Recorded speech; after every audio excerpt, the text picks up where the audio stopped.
At the party, I saw my mother-in-law lean over my glass and add something while no one was looking. Stayed calm. I walked up to her, handed it back and said, "You always know best, go ahead."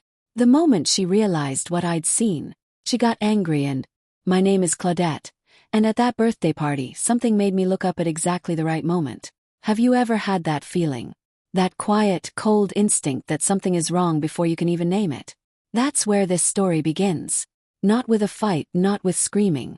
With a woman leaning over my drink and thinking nobody saw her. I've been married to Derek for 4 years. 4 years of trying, really genuinely trying, to make things work with his mother, Phyllis. Picture Phyllis for a second. She's 62, wears pearl earrings to casual barbecues, and has never once said my name without making it sound like a mild diagnosis. Claudette. The way she delivers it, you'd think I showed up to ruin her son's life on purpose. From day one, she made it perfectly clear I wasn't what she'd planned for Derek. She had someone else in mind. A girl named Madison, apparently, some college girlfriend Derek dated for about 8 months who Phyllis still references like a lost prophet. Madison always made Derek's soup from scratch. That's wonderful, Phyllis. Madison sounds delightful. But I kept my head down. I smiled through every holiday, complimented casseroles I didn't enjoy, swallowed 100 small humiliations because I loved my husband and I genuinely believed that patience would eventually win her over. It didn't win her over. It just gave her more room to maneuver. The night everything changed was Derek's cousin Raymond's 40th birthday. Big backyard gathering, string lights, catered food, maybe 60 people. I was standing near the drinks table talking to Derek's Aunt Gloria when I caught movement in the corner of my eye. Phyllis was drifting toward the table where my glass was sitting. I almost looked away. But I didn't. I watched her reach into the pocket of her cardigan and lean over my glass. I didn't gasp. I didn't move. I stood completely still and thought, so it's like that. Now, do you think what I did next was brave or completely unhinged? Because I walked over, picked up that glass, carried it straight to Phyllis, looked her dead in the eyes, smiled like we were the best of friends, held it out to her and said, "You always know best, go ahead." The look on her face could have stopped a clock.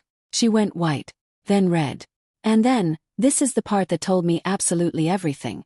She didn't look embarrassed or confused. She got angry.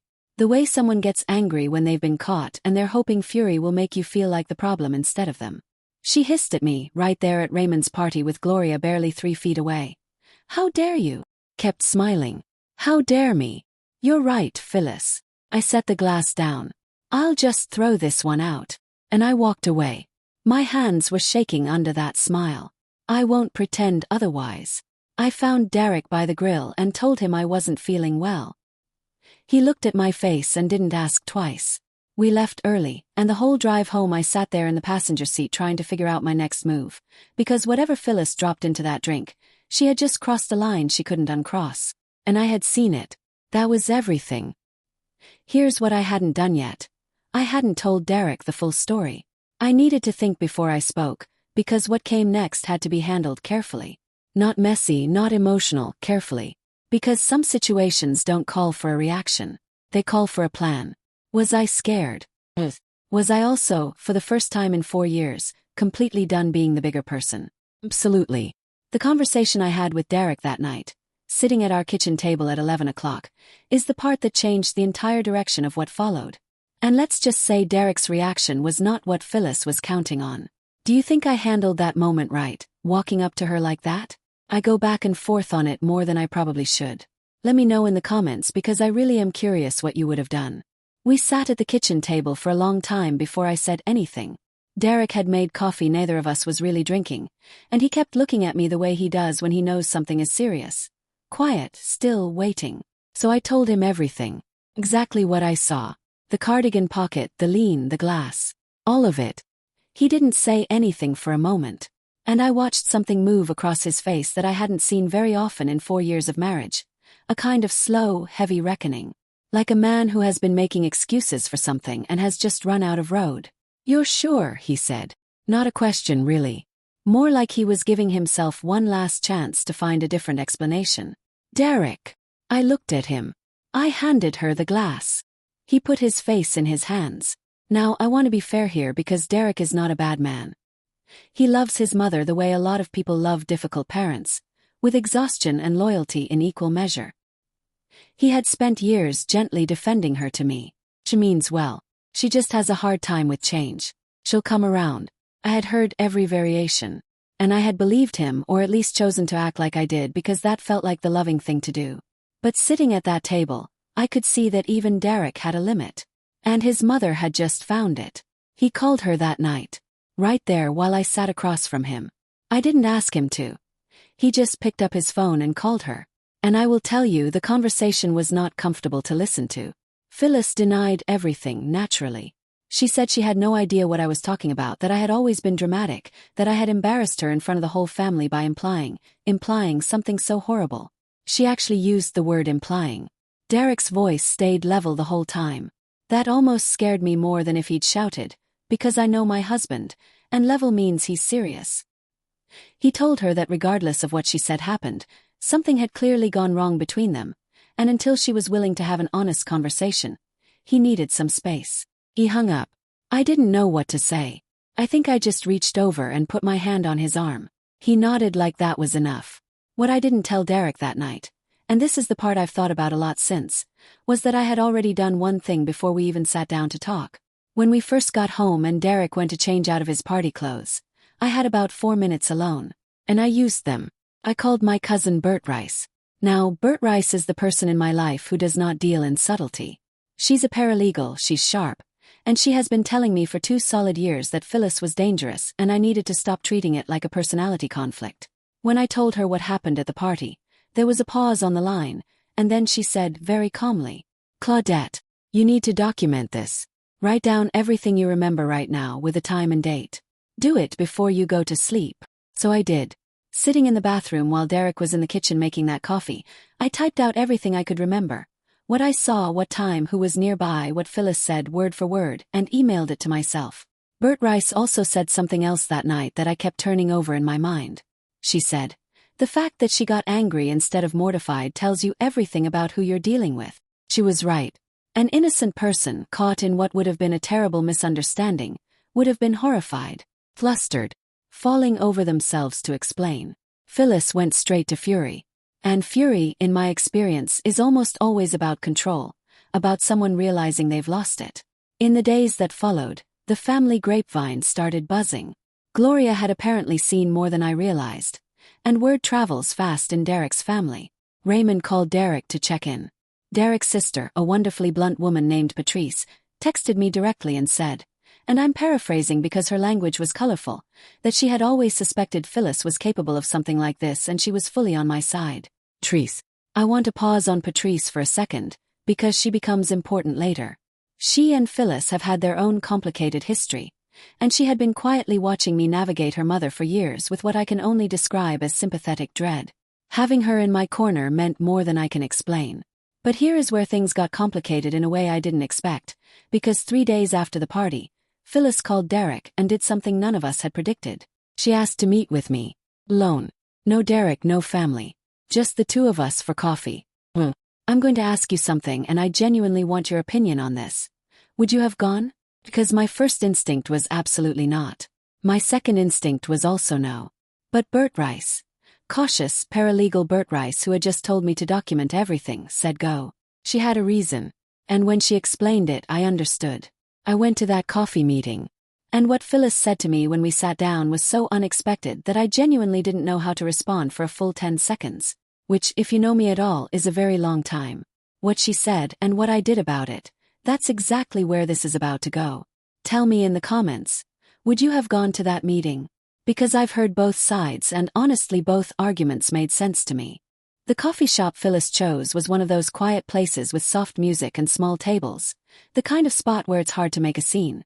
I noticed she'd thought about the location. That told me something. I got there 5 minutes early with my phone in my bag and the voice memo app already running. Bert Rice had coached me the night before like I was walking into a deposition. Don't apologize for anything. Don't fill silences. Her talk. Phyllis arrived exactly on time, ordered black coffee, folded her hands on the table, and said 4 words I genuinely was not prepared for. I owe you an apology. I kept my face still and said nothing. She told me she'd been unfair from the beginning. That she'd compared me to some imagined version of Derek's life, and that wasn't right. And then she paused and told me that at the party, she had put something in my drink.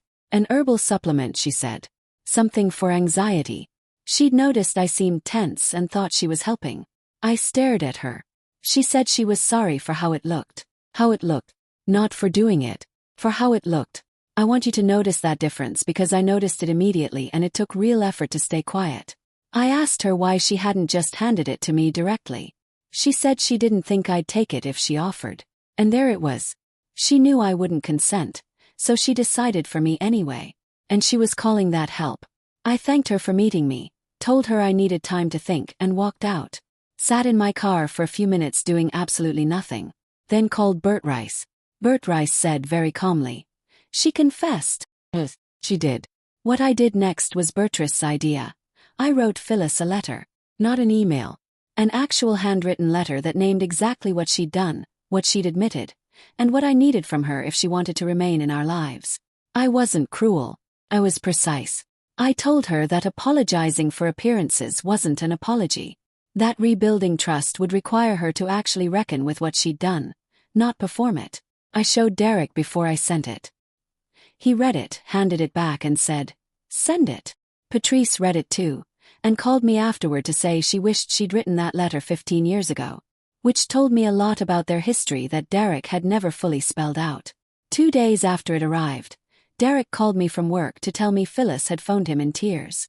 Not performing, actually crying. And she had said something he'd apparently never heard from her in his entire life. She said she didn't know how to stop. I didn't see that coming. Neither did Derek. And something shifted in me. Not forgiveness, not even close. But something. Because there's a difference between a person who is malicious and a person who is simply broken. And for the first time I found myself genuinely wondering which one Phyllis was. That question was about to get a lot more complicated. That "sorry for how it looked" apology. Would you have accepted it? I'm curious what you would have done in that coffee shop because I've replayed that conversation more times than I'd like to admit. After that phone call, Derek suggested something I hadn't expected. Family therapy. Not couples therapy for us, but a structured setting where he, Phyllis, and I could actually talk with someone trained to keep things from going sideways. My first reaction was no. Genuinely, instinctively no. Because the idea of sitting in a room with Phyllis while she potentially reframed everything for a stranger felt exhausting before it even started. I had done nothing wrong. Why was I the one rearranging my Thursday afternoons? I told Bert Rice. She said, "Go. You want a witness who has credentials." So I went.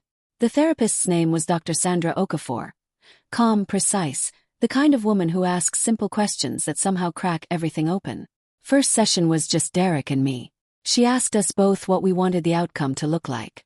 Derek said he wanted his family intact. I said I wanted to feel safe. She wrote that down and underlined it. I appreciated that. Phyllis came to the second session. She walked in wearing those pearl earrings, sat down with her hands folded, and I thought, here we go, performance mode. But Dr. Okafor has clearly dealt with women like Phyllis before, because within 20 minutes she had asked her a question so straightforward that Phyllis had nowhere to put it. She asked, "When did you first feel like you needed to manage outcomes for the people you love?" The silence that followed was the longest I've ever sat through in a room that small. Phyllis looked at her hands. And then she started talking about her own mother. A woman named Eudora, apparently, who was unpredictable and sometimes frightening, and in whose house control was the only thing that ever felt like safety. She talked for almost 10 minutes without stopping. And the pearls and the posture were still there, but something underneath them had come loose. I'm not going to pretend I felt instant sympathy. I didn't. What she put in my drink was not okay regardless of her childhood. But I sat there and I listened and I thought about what Derek had said. About feeling inexplicably calm at convenient moments growing up, and something heavy settled over the whole room. Dr. Okafor looked at me at one point and asked what I was feeling. I said, "Tired. Mostly just tired." She nodded like that was exactly the right answer. We went 3 more times over the following weeks. It wasn't comfortable. There were sessions where Phyllis said things that made my jaw tighten and sessions where I said things that clearly stung her.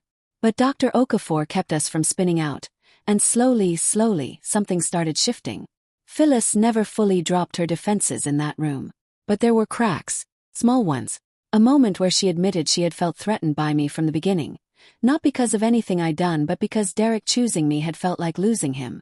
Another moment where she looked at me directly and said, without any qualifier attached, "I scared you at that party. I know that. Not I'm sorry for how it looked. Just I know that. It wasn't everything. But it wasn't nothing either." Meanwhile, outside those sessions, real life kept moving. Patrice had quietly told a few key family members what had actually happened at Raymond's party. Not to cause drama, but because she was tired of Phyllis's version being the only one circulating. Raymond called me personally to apologize that it had happened at his party. Gloria, the aunt who'd been standing nearby that night, confirmed to Derek that she had seen Phyllis leaning over my glass. She just hadn't understood what she was seeing in the moment. So the family picture was shifting. The version where I was dramatic and difficult was running out of people to believe it. And Phyllis knew it. I think that, more than anything, is what finally moved her. Not the letter, not the therapy alone, but the quiet, undeniable reality that the story she'd been telling about me wasn't holding anymore. The people who loved her were looking at her differently. And Phyllis, whatever else she was, cared deeply about how she was seen. Derek noticed it too. He told me one evening that his mother had asked him, genuinely asked him, what she could do to make things right with me. Not what she could say, what she could do. That's a different question. And it mattered. I didn't have an answer for him that night. I told him I needed to think about it. Because here's the thing. By that point I had protected myself, I had been heard, the truth was out. What I hadn't figured out yet was what I actually wanted the future to look like. Keeping Phyllis at arm's length forever was one option. But Derek loved his mother. And I loved Derek. Was there a version of this that didn't end in permanent damage? I honestly didn't know yet. But I was starting to believe there might be. And that surprised me more than anything else in this whole story. What would you have asked for? If someone who hurt you genuinely asked what they could do to make it right? That question sat with me for days. Let me know what you think. I took 2 weeks before I gave Derek an answer. Not because I was being difficult, but because I genuinely needed to figure out what I actually wanted. Not what was fair, not what I could justify to anyone else. What I wanted. And what I kept coming back to was simple. I wanted to stop bracing myself.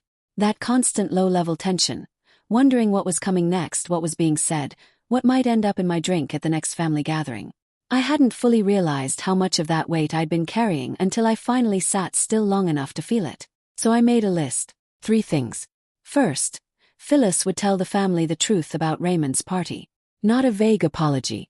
The actual truth in her own words. Second, she would continue therapy on her own. What came out about Eudora and control and fear in Dr. Okafor's office needed real work, not just acknowledgement. Third, she would never again make any decision affecting my body, my food, or my drink without my knowledge and consent. And if she did, we were finished. I showed it to Derek. He read it, looked up and said, "That's more than fair." He took it to Phyllis himself. I didn't go with him. She needed to hear it from her son in her son's voice, with no way to reframe it as me making demands. I waited at home with Bert Rice, who came over pretending we were watching a movie. We did not watch the movie. Derek was gone almost 2 hours. When he came back, he sat down and said Phyllis had agreed to all 3. I didn't cry. I think I'd already cried everything out in the weeks before. In the car, in the shower, in small quiet moments when nobody was watching. By the time it actually happened, I just felt steady. The family conversation took place the following Sunday at a dinner Patrice hosted for exactly that purpose.